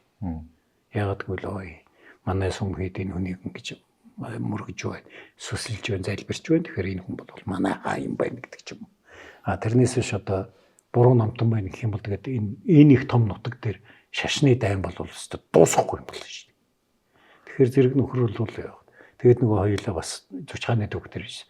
Зүчхаан тэгээд нэг исламын шашинтай нэг хүүхдтэй болох хэрэгтэй юм байна. Яагаад гэвэл миний бүх албатууд исламын шашинтай байх юм байна гэдээ мань хүн чинь тэгээд ийн гэдэг байгаа шүү дээ. Тэр чинь энэ нөгөө их хааны сүүзэл гэдгийг дээрээс нь исламын шашинтай ингэж уйж өгж штэ бас тэр чинь амар том улс төрийн бодлого цаана нь яваад байгаа. Германд үйлдвэрлэв. Эрүүл мэндэд чанарыг Denk Farm. Их мэдлийн үед түрүүний хэлсэн Цезар, Тайсон, Кинг гэдэгтэй дүүцгүй эсвэл бүр тэрнээс ч өндөр төвшин үү? Caesar гэдэг чи одоо Гай Юли Цезарын нэрээр л нэрлэгдсэн шүү дээ. Тэр үед бол энэ чинь маань хүн бол албан ёсны албан тушаал нь эхлээд консул байжгаад тэгээд дараа нь диктатор болсон баг. Диктатор гэдэг нь одоогийн диктатор биш ээ. Тэр үед Ромын цол байсан. Тэгээ яг дараа нь Цезарын нэр хүнд их өндөр байсан учраас сүүлд нь ер нь Ромыг захирдаг хүн Цезар юм байна гэдэг. Тэгээд Герман хэлэнд Кайзер болж ороод, Орос хэлэнд цаар болж ороод ингэ явчихсан. Тийм одоо тогтолцоотой гэх юм уу да. Шах. За дээрээс нь Шахин шах. Одоо Ирануудын дунд байгаа. Хаадын хаан тий буюу хагаан гэдэг үг. Зөвхөн л перс хэлээрээ Шахин шах болоод орчиж штэ. Гэдэг ч юм уу энэ утгаараа явж байгаа. Гэхдээ жишээлбэл Монголын хаан Хятадын Хуанди хоёр бас их зарчмын ялгаатай. Хуанди гэхээр тэр чинь Тэнгэрийн хүү. Тэгэхээр Тэнгэрийн хүү гэхээр тэрэнд нэг юм хязгаарлалтууд үйлчилж байгаа байхгүй. Тэнгэрийн тавьсан хязгаарлалтууд чи этикетээр хязгаарлагдана. Одоо юу ч гэж хэлмээр юм дээ. За жишээлбэл Хятадын Хуанди татвар эмтэйгээ хонох боллоо гэж бодъё. Нэгдүгээр татвар эмийн ингээд ууданд игээд авчирна. Уудан жоохон нөөцгөлж авчирна шүү дээ. За. Тэгэхгүй л энд тэндээ худах шүүг нуугаад ирвэл яах нь тэр чи Хуанди талтаж магадгүй шүү дээ. Тэгээд хааны оронд оруулаад 45 минут. Тэгээ нөгөө тайган гадаа хүлээж 45 минутын дараа алгаа гуравд очиход нөгөө татвар эмийн чинь сугтаж жагаад буцаагаад бооход аваа. 45 минутыг ямар ч 45 минут. Гэхдээ мэдгүй тэр үед одоо 45 минутанд амжуулах хэрэгтэй байсан байгаа үстэй. Гэхдээ энд юу хэлж яах гэхэлэр тэр Хуанди чинь тэр этикетэнд хязгаарлагдаж байгаа байхгүй. За. Монголын хаан бол 45 минутын дараа нэг нөхөр ирээд айлын чамаг аваа явлаа гэвэл битгий дэмэрээд чи цаашаа хижил гэж хэлнэ шүү дээ тий. Дуусаагүй байх юм бол. Хятадын хаанд бол тийм ирэх байхгүй. 45 минут дуслаа. Тэгэл аваа явна. Тэгэхээр тэр нэг ингээд харахад хаан тэгээ бас нэг тийм хязгааргүй хэрэгтэй юм шиг. Тэгсэн мөртөнд мань хүний чинь ингээд ёсоор нь хязгаарлаад байгаа байхгүй. Бюрократ эсвэл нөгөө этикетээр барь. Тийм этикетээр барь. Хятадын хаан юм байх та. Тий. Хятадын нийгэм нь өөрөө тийм юу те. Тийм учраас одоо энэ хятад хүмүүст одоо юу гэх нэр сүрээ алдах гэдэг бол айгүй том одоо хохирол байхгүй. Одоо тийм одоо ингээ хятадын бизнесүүд байна шүү дээ. Бие биендээ дандаа ингээ зөвлөгөө өгч одоо би ингээ за энэ мягмар сүрэнтэй бизнес хийж болно шүү гэж хэлэхээр хүмүүс чамтай бизнес хийдэг. Тэрнээс иш зүгээр ингээ баруунд байдаг шиг уулзаал за надад тийм байна чам тийм байна уу хэд ямар хүнтэй үед ингэж явдаггүй байхгүй. Тэр бол нэг тийм сонин ойлголттой. Тийм учраас хятад хүн нэр хүндээ алдна гэдэг бол ерөөсөө өв өрөнгө алдчих واخ. Хинч чамайг сүлдэн тоохгүй, хинч чамд мөнгө зээлүүлэхгүй, хинч чамд тусламж үзүүлэхгүй. Тийм учраас хятадын нийгэм гэдэг бол тэр этикетээр аягүй хязгаарлагддаг нэг баггүй. Өрөндийнх бол тогтолцоо жоохон өөр шүү дээ. Өрөндийнх бол яг хөглөр чивтээр харьцахад хуулиар чамайг хязгаарлална те. Хуулийн дагуу чи тийм хэрэгтэй, би ийм хэрэгтэй. Тэгээ тэрэн зохицуулж явдаг ийм нийгэм. Тэгэхэд бол манай одоо нүүдэлчдийн манай Монголын ч гэж хэлэхэд хаашаа нүүдэлчдийн нийгэм гэдэг бол бас тэр хааны нэр хүн дээр. Тэгэхдээ тэр хааныг хязгаарлаж байгаа юм байхгүй. Нийгэм нь өөрөө тэр хааныхаа нэр хүн дээр явж байгаа нийгэм байхгүй. Нөгөө орчин үеийн улс төрийн шинжилгээ ухаанд хэмжээгүй ирэхэд хэмжээт ирэхэд гээд яг хэрэг дээр Монголын Далай хаан гэдэг чинь жинхэнэ хэмжээгүй ирэхэд юм шиг мөнх тэнгэрийн хүчин дор гээд тэрнээс бас тодорхойгүй бөгөөд маш юу байх нь шүү дээ. Хязгаарлалт байхгүй. Тэгэхдээ тэр хааны эрх юугаар хязгаарлагдах вэ гэхээр чиний албат дард чамайг хүндэлж хүлээж авч байгаагаар л хязгаарлагдана. Тэгээ ийм жишээнүүд Монголын түүхэн зөндөө би цагаатай улсын хаан болсон барак гэж нэг нөхрийн тухай хоёлаа ярьж байсан. Хаашаа очсон ялагдаад явдаг нэг гар. Тэгэл хэд хэдэн дайнд ялагдсны дараа бүх зэргүүд нь хаяа явчихж байгаа шүү дээ. Яах юм чи ямар ч тийм юу байхгүй. Одоо одоогийнхны бидний хэлдгэр бол ёндоо байхгүй гарал байхгүй. Тэгэл очиод ялгатаа яваад байдаг. Тэгээ тийм нөхрийн чинь дагаа явахаар чи баахан л одоо эдөрөнгөө барна өгөхөөс биш ямар ч одоо дайны яал зомог юу ч байхгүй. Тэгээд дэрийг дагаж явж юугаа хийх юм. Тийм учраас нөгөөдөл нь аяа явчихдаг. Тэр чи хээр тал юм чи хаашаач явцсан болно шүү дээ. Надаас салаа чамраг үгэд очисон ч болно. Ямар ч юу байхгүй. Хятад бол чи хаяад явах боломжгүй шүү дээ. Нөхөө газар нутаг чи ямар юугаа тарилангийн талбайгаа үүрээ цухталтай юм шиг. Тэгэхээр зэрэг чи тэртээ тэрэнгүү тэндээ хязгаарлагдаж явдаг. Тэгтээ их хааны чинь ёс этикет нь тэр эрхийг хязгаарлаж явдаг байхгүй. Энэ бүр эртээр үеэсээ эхлээд ингээд жишээл одоо юуны Жоо улсын түүхэнд нэлээд гардаг ингээд арх уусаараа Тэнгэрийн хөвөлөө алдсан юм а гэдэг. Нэг нөхөр арх уус нэг хаан арх ууж байгаа тэгээд дараа нь хаан ширэг алдсан. Тэгээд тэрийн тайлбарлахдаа үгүй энэ нөхөрд ингээд арх уусаргууд Тэнгэрийн хөвөлөө алдсан юм а гэж. Тэгэхээр тэр ойлголтыг бол айгүй өргөнөөр хэрэглэж ирсэн. Тэгээд жишээл Чингис хаан бол энийг маш сайн мэдчихсэн харагдаад байдаг байхгүй. Манай ч Бухараг билүү Самаркандыг эзэлчихэд нөгөө төв сүмд нь бүх төр томчуулын цуглуул гээд. Тэгээд нөгөөдөл нь ингээд цуглараад ингээ их хааныг хүлээж яхад нь нөхөр сүмд морьтойгоо орж ирж байгаа байхгүй. Тэгээд морьтойгоо орж ирээд танаа хаадууд нүгэл үлдээд исэн учраас Аллах Тэнгэр намайг та нарт гисгэл болгож явуулсан гэж хэлж байгаа. Өөрөөр бид нөгөө Тэнгэрийн ташуур Тэнгэрийн гисгэл. Тэгэхээр тэр тухайн цагийн хүмүүсийн сэтгэхүйг маань хүн өөртөө мундаг ашиглаж шүү дээ. ертөнцийг үзэх үзэл шашны итгэл юм. Тий, тэрийг нь тэгэд одоо чи юу гэдэг нэгэнт одоо монголчуудыг Тэнгэрийн гисгэл болгоод над руу явуулсан бол би тэрнийг эсэргүүцэж яах юм чи би Тэнгэр эсрэг бурхныг эсэргүүцэж шүү дээ чи. Тийм болохоор тэрнийг эсэргүүцээд байх юм байхгүй одоо тэгээ дагаар ороод төвчхээс өрсөн байхгүй. Одоо манай монголчуудын байлдан дагуулын цаатлын үзэл суртал энэ явж штэ. Хятад ороод ирэнгүүт одоо Цин улсын эсрэг дан хийгээд эхэлж штэ тийм. Цин улсын эсрэг дан хийж эхлэнгүүт хамгийн түрүү монголчууд хэлж байгаа юм. Тэнгэрийн хөвөл алдчихсан. Алтан улсын хаан. Тийм учраас бид нар одоо ингэж орж ирж байгаа. Тэгээд одоо хятад хүн хүрээд ирэх юм бол яа чамайг одоо ингэж түлхэж унгаасан та нарын өвөг дээдс чинь түлхэж унгаасан энэ зөрчдүүд. Тэгээ одоо эдгээр ингээд Тэнгэрийн хөвөл алдсан учраас бид нэр ингээд шийдэх гээд ирж байгаа юм гэж. Бид нар нөгөө юг тэр нөгөө өмнө зүгийн дайныг бүтэн зөв төсөөлж чаддаггүй байхгүй.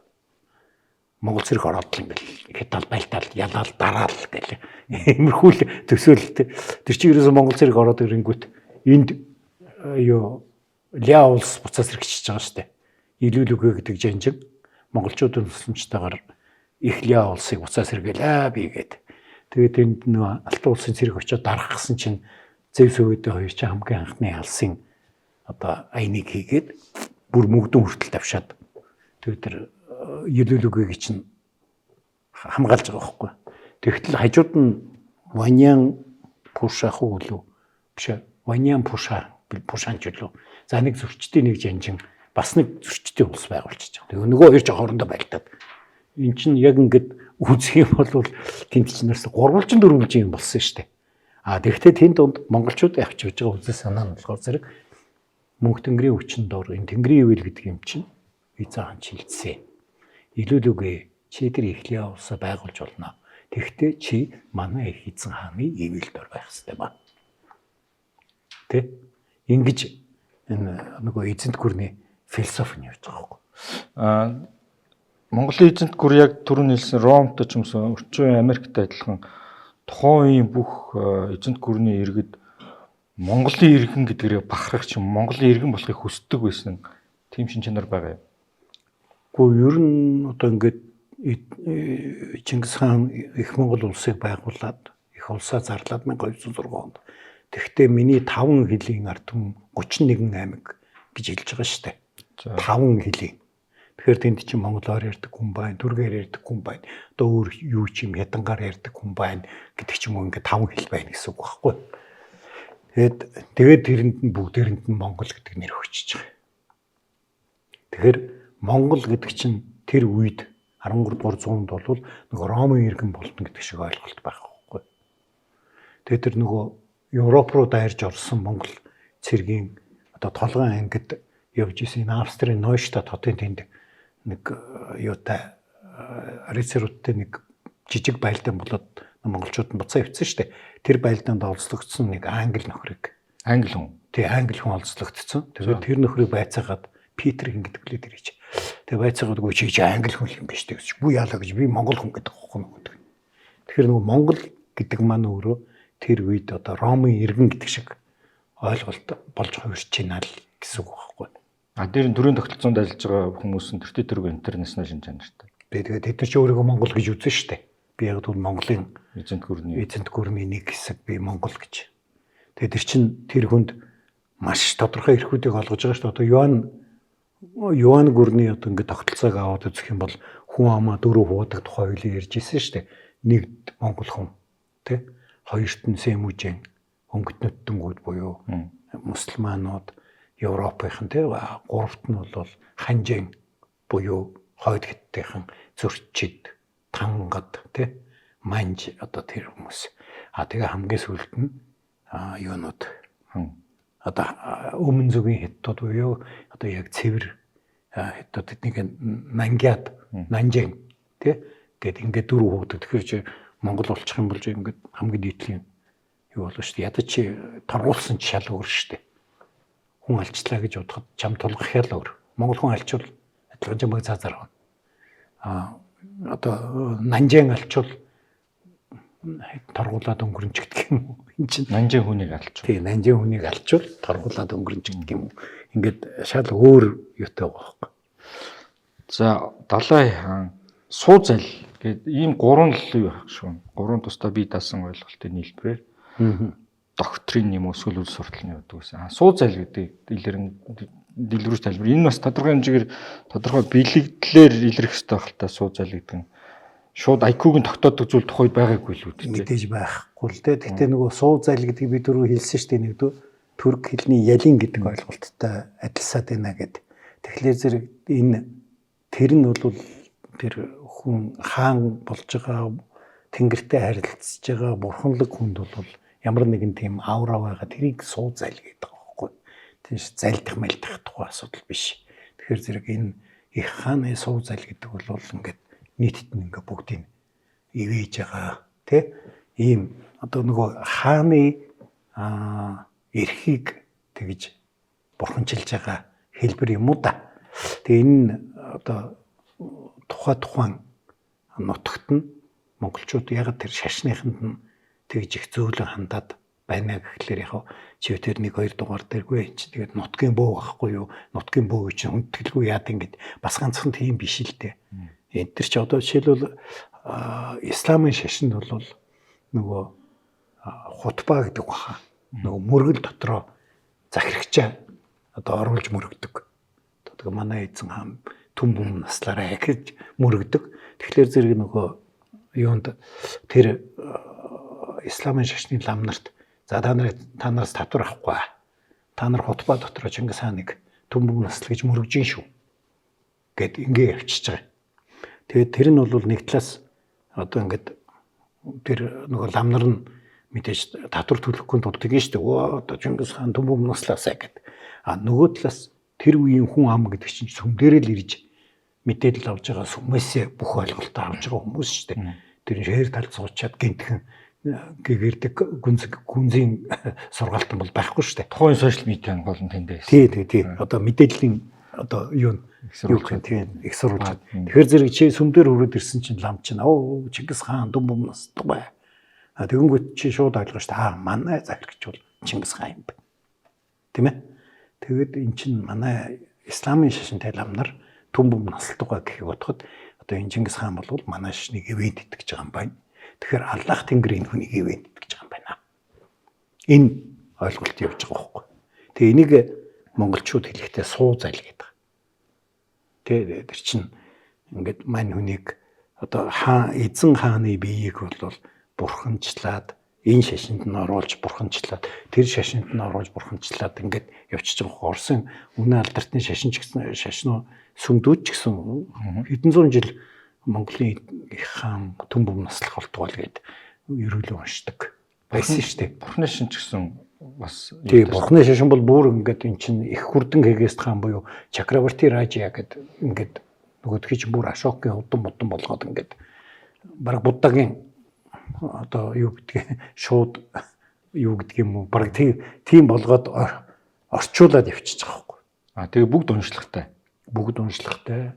Тэр шашны одоо шашинд их тийм мундаг чөлөөтэй хандж байгаагийн цаад утга агуулга нь бас энэ байхгүй. Энэ эзэн хаан гэдэг хүнийг бол тэр хүний легитим чанарыг тэр сүм хийдүүд чинь нотолж өгч штеп. Яагаад гэвэл ой манай сүм хийд энэ хүнийг ингэж мөргөж байна, сүсэлж байна, залбирч байна. Тэгэхээр энэ хүн бол манай хаа юм байна гэдэг ч юм уу. Тэрнээс биш одоо буруу намтан байна гэх юм бол тэгээд энэ их том нутаг дээр шашны дайн бол өстой дуусахгүй юм болно шүү дээ. Тэгэхээр зэрэг нөхөр бол яа. Тэгээд нөгөө хоёулаа бас зучхааны төвх дээр зучхаан тэгээд нэг исламын шашинтай нэг хүүхдтэй болох хэрэгтэй юм байна. Яа тэгвэл миний бүх албатууд исламын шашинтай байх юм байна гэдээ мань хүн чинь тэгээд ингэ гэдэг байгаа шүү дээ. Тэр чинь энэ нөгөө их хааны сүүзэл гэдгийг дээрээс нь исламын шашинтай ингэж уйж өгж штэ бас тэр чинь амар том улс төрийн бодлого цаана нь яваад байгаа байхгүй. Тэгэхэд илхаадууд очичоод ихэнх үеийн илхаадууд ч бол нэг тийм бурхны шашинд илүү ингээд ханараад налаад байгаа хүмүүс яваад байгаа штэ. Тэр байтугай одоо юу гэдгийг хөлгүүгээ хатан тогос бол одоо юу гэдэг историйн загалмай матан гэтэр гээд тэгжээснаа нэг 2 3 үеийн цаанаас эхлээд нөгөө юу болоод исламын шашинд ороод эхлээд тэгээ бүр өөрийнхөө захаа занаа дээр бичгтээ одоо ингээд мөнх тэнгэрийн хүчинд ор Мухаммедийн нивэлд орон тэргээд бичээд эхэлж байгаа юм. Дандаа тэр өөрийнхөө засаглалын легитим чанарыг одоо баталгаажуулж байгаа. Тэгээд тэнд ор заавал их хааны сууцалд ор гэдэг үг ороод байгаа юм. Тэгэхээр зэрэг эн чин засаглалын их хааны бий баталгаажуулж байна. Түүний легитим чанарыг мөнх тэнгэр баталгаажуулж байна. Тэгээд энэний илэрлэл нь суу зална. Буюу ингээд ивэж байгаа. Энэ юм магч.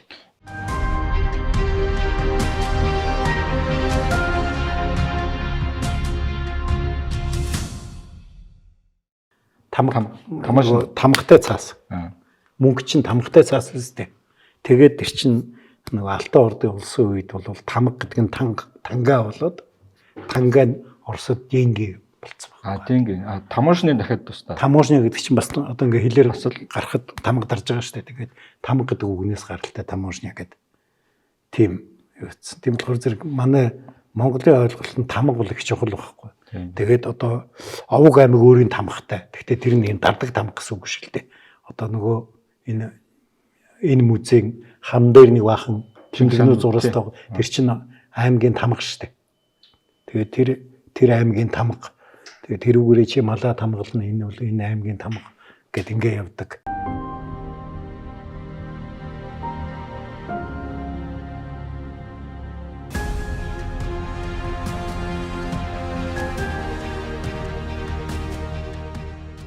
Whereas Subides theater of the military operation started from the Yellow Sea and ended by the Mediterranean.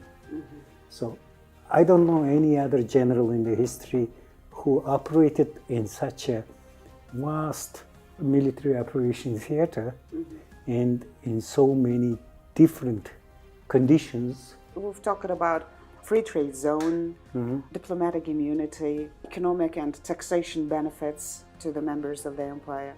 How about religious freedom?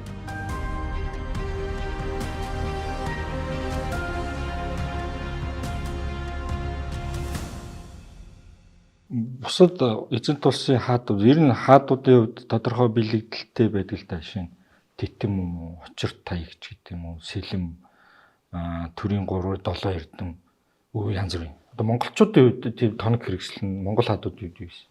Тамга Чингисийн тамга гэл бид нар чи ярьдаг үстэй. Монголын хааны гол одоо юу бол тамга байхгүй. Одоо мусламнууд бол мусульман шашин тунгууд бол сэлэм баг султаны сэлэм гэж ярьдаг баг. Европынхан бол титэм тэгээд нэг юу гэдэг лээ энэ Очир таяг гэдэг. Очир таяг билүү те. Ингээ бариад идэг. Тэр чин тэгээд энд дээр нэг загалмай те. За загалмай бол үн болгонд байгаа. Тэгтээ хааны титэм бол ганц гэдэг ч юм уу. Ийм илэрхийлэл байдаг байсан бол хинт Монголын хаан болвол Алтан тамга. Даанч тийм хаа одоо орчин үед энэ тэнд бичүүгээр юм чарт болохоор тамгатай юу асуугаад хэлдэг. Олон мянган жил уламжилж ирсэн те. Өв соёл ахна шүү дээ. Тий. Дээр Оросын мөнгө чинь одоо наад өгч штэ. Тамгатай цаас. Мөнгө чинь тамгатай цаас үстэй. Тэгээд тэр чинь нэг Алтан ордын улсын үед бол тамга гэдэг нь тангаа болоод тангаа нь Оросод деньги болцсон байна. Деньги. Таможны дахиад тусдаа. Таможны гэдэг чинь бас одоо ингээ хэлээр бас гарахад тамга дарж байгаа штэ. Тэгээд тамга гэдэг үгнээс гаралтай таможня гэдэг. Тийм юуц. Тийм болохоор зэрэг манай Монголын ойлголт нь тамга бол их чухал байхгүй. Тэгээд одоо Овог аймаг өөрийн тамгатай. Гэхдээ тэр нь дардаг тамга гэсэн үг шүү дээ. Одоо нөгөө энэ музейн хам дээр нэг баахан тэмдэглэнүү зурстай. Тэр чинь аймгийн тамга шүү дээ. Тэгээд тэр аймгийн тамга. Тэгээд тэрүүгээрээ чи малаа тамгална энэ бол энэ аймгийн тамга гэд ингээ явдаг. Одоо ч гэсэн малчтын дунд айлын тамганууд байгаа шүү дээ, тий. Тэр ойлголт нөгөө нүүдэлчдийн сэтгэмд байгаад байгаа байхгүй. Тэрнээс биш тэр титэм биш. Тэр сэлэм биш. Бүсвэс байсан юм шүү. Бүс бол ер нь эр хүний бэлэг тэмдэг. Тэгвэл одоо жишээлбэл хаан болвол алтан бүс. Ямар нэгэн мөнтэй бүс л яриад байна шүү дээ, тий. Ан чин мэрэгдийг нөгөө бүртөө үжинг авахын тулд мэрэгдийг дайлчаад тэгээд Чингис хаан Жамунхан ир чин алтан бүсээ солилцож гэнэ гэдэг тэрийг нь нууц төвчөнд их чухал юм болгож үчээд байгаа. Гэхдээ тэр алтан бүс нь бас болоогүй нэг мэрэгдийн хинээс ч үлээ болгож авсан алтан бүснүүд. Гэхдээ тэр хоёр бол ингээд тийм алтан бүстэй болоод бас нэг хааны нэг бэлэг тэмдэг юу яж штэ тий. Тийм учраас тэрийгээ солилцож бүр одоо их доцсонсож байгаа гэх юм. Одоо ер нь бүс бол гэхдээ эрх чөлөөний бэлэг тэмдэг нүүдэлчдийн хувьд бол. Тийм учраас эмэгтэйг бүсгүй гэдэг байгаа нь тэгээд байгаа шүү дээ. Тэр чинь миний доор байх хэрэгтэй байхгүй, миний эрхэнд байх хэрэгтэй байхгүй. За одоо хоёулаа феминистүүдэд алуулсан. Одоо та ингээ мөнх тэнгэр энэ төр яриад энэ орчин үеийн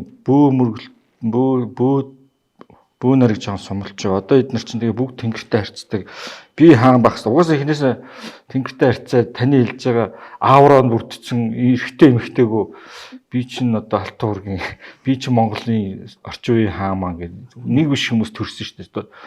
4 сард л үнийг эмэгтэй лав төрж илээ хаан болоод төрөө нэг бага хүмүүс оо гэн тэр гээд бүү юм болчихлоо. За. Сумлж яав та. Гүг яалаа гэж тэ би түрүү хэлсэн шүү дээ. Тэр бөөчи янз бүрээ юу аль тэнгэртэй яаж харьцаж байгаа гэдэг ойлголтоос хамаарна. Тэв тэнгэр гэдэг мундаг бөө байлаа шүү дээ. Чингис хаан тэгээд тэр бөөгийг чинь алчж байгаа шүү дээ. Тэ? Тэгэхээр зэрэг бөө бол одоо юу гэдгийг тэр нэг сумын даргатай харьцдаг нөхөр бол бас байж болно шүү дээ. Тэрийг одоо нэг тэгж юу яагаад тахгүй. Их хаан бол яг жинхэнэ дээд тэнгэртэй номер 1-тэй харьцаж шүү дээ их хаан чинь. Тэр одоо бөө мэд энэ юу гэдгийг ханга хааны бөө бол аймгийн даргатай харьцаж байгаа нөхөр байж магадгүй энэ наадлын богдууланд байгаа бөө бол сумын даргатай харьцаж байгаа нөхөрч гэдэг юм уу. Тийм янз зарим зүгээр багийн даргатай ч харьцаж байгаа гэдэг. Бөө мэдээд та тэгээд яг нь ер нь бол гэхдээ юу за мэдгүй орчин үед одоо тэр жинхэнэ бөөн хэд үйдгийг мэдэхгүй. Одоо бол жоохон бизнес бөөнүүд байгаа. Тэр бизнес бөөнүүд бол тэр мөнгөн дэвсгэртэн дээр байгаа дүрстэй л харьцаж байгаа. Тэр янз бүрийн тэнгэртэй бол харьцааг байх гэж бодож байна. Тэгээд тэр одоо би хааны удам гэдэг юу одоо Монголын бүх хөшүүн ноёдуудын удам бол Алтан уургатай холбоотой шүү дээ. Энд ч одоо гэрсэн жалаар унтаачаас Батмөх Даяаны хүү гэдэг ингээд явж байгаа. Тэгэнгүүт одоо тэгээд би мундаг гэж эхлээд тархинда тэр хэмжээний юм суулгах хэрэгтэй байхгүй. Тэгээд тархинд нь шал өөр юм суучаад тэр хүн чинь гоё дээл өмсчхөр хаан болчдөг гэж итгээд яваад байна шүү дээ. Тэгвэл ёо хувц өмсдөг модель болох хэрэгтэй шүү дээ. Тэр хэмжээнд сэтгэж байгаа бол тийм. Юу яасны ч хаан. Энэ Монгол эзэнт гүрний үзэл суртал үзэл санаа доктрины талаар тааж бас анх удаа дэвшүүлээд байгаа хэрэг бас биш л байх. Түрүү олсны тухай л өөр бас энэ талаар судалсан эрдэмтэн судлаач тэр байдаг юм. Би харин өнөөдөр энэ сэдвийг зориуд шийдэж байгаа юм. Энэ талаар ингээд хийсэн судалгаанууд их ховор байна. Тэ? Тэгэхдээ эн чинь ямар нэгэн философитой, ямар нэгэн үзэл одоо суртлын тогтолцоотой байж энэ гүрэн оршин тогтноо. Тэгээ энэ гүрэн бүр байхгүй болцсноос нь хойш 500 жил 600 жил энэ уламжлалыг авч яваад байна гэдэг чинь тэр нэг философи нь байгаад байна гэсэн үг. Энийг нь бид нэр талтлаас нь судлаа. Харамсалтай нүүдэлчдийн нийгэм учраас одоо тэрийг нь судалсан, бичсэн тийм юм хоор байна гэж яахгүй. Ер нь живтэр бол дугаар болгондоо нэг докторийн сэдв гаргаж шийдэт байгаа шүү дээ. Одоо ингээд 100 гаруй тий докторийн сэдвтэй. Тий. Хөө нэр тоглоомч энийг ингээд бичих юм бол энэ чинь айгүй том бүр биед асар том докторийн сэдв явна хөөе. Гэхдээ одоо зарим ч жоохон дэгстүүлсэн Чингис хааны менежмент гээд таавал хүлэмжшүүлээд байгаа шиг байна. Тэгээ тэрийг бүр сайенс доктор хамгаалсан хүмүүс байна. Тэр менежмент чинь сүүлийн үеийн ухаан тэгтэл тэрий чинь авч наагаад Чингис хааны менежмент гэж юу байдгийг бүр доктор хамгаалсан юм байна шүү дээ. Гэхдээ менежмент гэдэг ойлголтоо яв сүүлийн үед тэгэд нэрлэдэг болсон баг. Би одоо жишээлбэл Чингис хааны өөрийнх нь төвшүүлсэн зарчмыг бол одоо ялчгүй мерит зарчим гэдэг одоо орчин үеийн л юугаар энэ мерит зарчим ч бол баг 80-аад оноос хойш яригдж байгаа ойлголт шүү дээ тий. Гэтэл Чингис хаан тэр үед хэрэгжүүлсэн мэдээ Чингис хаан мерит гэж хэлээг нь ойлгомжтой. Тэгэхдээ зарчим нь өөрөө агуулгаараа мөн багхгүй. Тэр мундаг доктор профессор болоод байгаа улсуудын би судалгааны ажлыг унших хэрэгтэй байх л та тий. Тэгээ ингээд бурханчлаад ингээд бараг л Чингис хаан бол алтан цайжтай мөнгөн бөхстэй гэд яваад байгаа бол за тэр бол жоохон үнцнэрээ сайн байж чадахгүй л баг. Яг үнэхээр одоо энэ Чингис хааны үед ийм одоо үзэл суртал гаргаж ирээд тэр нь ингэж илрээд байсан байна. Ийм тогтолцоо байсан байна. Тэгээд энэ их засаг гэдэг хууль чинь ийм өв үлдээсэн байна. Азийн одоо тэр хууль эрх зүйн тогтолцоо бий болоход их засаг хууль ингэж нөлөөлж игээд судлаад гаргаад ирсэн бол бас болно шүү дээ. Тэрийг магадгүй тэр үед тэр үг нь байгаагүй л байх л да. Легитим жанр. Одоо мерит, менежмент тэр гоё үгнүүд нь байгаагүй байх. Гэхдээ агуулгаар нь тэрийг судлаад гаргаж ирнэ. Энийг ярих ёстой гэж би бодоод байгаа. Тэгвэл айгүй олон зуун жил Монголын эзэнт гүрнийг бол нэг юм одоо өрөндийн кинон дээр нэг Монгол цэрэг гэхээр тэ нэг үнгэн малгай тавьдсан нэг тахир сэлэмтэй нэг харваас халтар тэ усанд ордгоо байрын юу юм бэ нэ одоо орон гэрэг уулагч шиг юм л ингээд дүрслээд байгаа шүү дээ. Тэгээд энэ улсуудад бол тийм соёл иргэншил байх учиргүй энэ улсууд юу ч мэдэх учиргүй. Тэгээд ягаад эдгээр чинь тийм том эзэнт гүрэн байгуулад ягаад тэр нь 40-100 жил оршин тогтноод тэгээд байх болцоо байна. Яагаад тэр уламжлалт хадгалагдаад байна гэдгийг бид нэр судалж гаргаж ирэх хэрэгтэй байхгүй. Тэр нөгөө дундад тэрэг улс гэж хятад өөрсдөө дундад гэж тооцдог тайлбар Монгол ч гэсэн тухайн үедээ дэлхийн төвөнд байсан. Мэдээ мөнгө тэнгэртэй харьцаж байгаа хүн чинь хаан байгаа газар дэлхийн төв шүү дээ. Тэ? Ер нь Монголын хоёулаа нөгөө нийслэлүүдийн дугаар дээр ярьжсэн чинь одоо ингээд Улаанбаатар бол нийслэл юм агс ойлголттой тэр үед байхгүй байгаа шүү дээ. Хаан байна тэнд нийслэл байгаа шүү дээ. Яг тэгвэл хаан байна тэнд засаг байгаа юм чи. Тэ? Тэгээ хаан өнөөдөр хар хоринд заларч ивэл хар хорин нийслэл, авраг ордод заларч ивэл авраг орд нийслэл гэдэг ч юм уу. Тэгээ тэр хүний биеийг дагаж яг дундад гэдэг үг энэ хятадын уламжилт философи ойлголтчтой. ертөнцийн дунд голд нь бид нар байна гэж. Тэгээ ертөнцийн голд байхаар яадаг гэдэг асуултанд хятад ерөөсөө хариулдаг. ертөнцийн голд байхаар яадаг. Тэ? Яадаг. Ямар ч ялгаа байхгүй шүү дээ. Захад байна уу, голд байна уу. Гэхдээ хятадны ойлголтоор захад байгаа нь ер нь жоохон бүдүүлэг. Яг гэвэл тэр дээрээс ингээд ирж байгаа ивэл гэдэг чинь тодорхой нутагт ингээд бууж штэ. Тэгээ тэрнээс цаашаа тэр ивэл чинь хүрэхгүй штэ.